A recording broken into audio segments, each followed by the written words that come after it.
واشهر اكله في مراكش؟ الخروف الملكي عند الامين الحاج مصطفى. الله.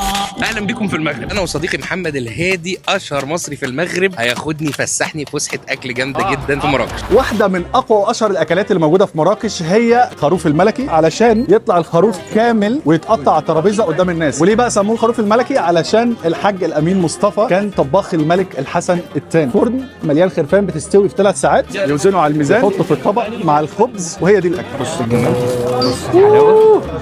لا بص الموزه من اجمل ما اكلت في حياتي.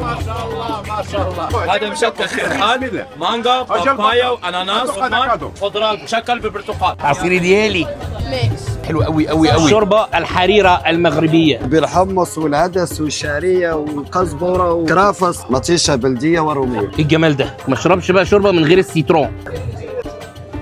الله الله الله. المرجيز، السوسيس، الجريل وداه في حته ثانيه. كسكسي بالخضار، طاجين فراخ بالزيتون، طاجين لحمه بالبرقوق واللوز. حلوه قوي. فراخ بالزيتون. هتاكل الكسكس من غيري ولا ايه؟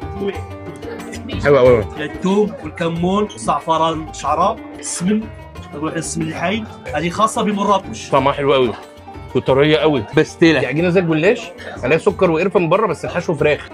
والله حلوه قوي قوي. تجربه الحلويات المغربي من اكتر مكان واخد ريتنجز حلوه على جوجل، كورن دو جازيل. كيلو من الحلويات المغربيه.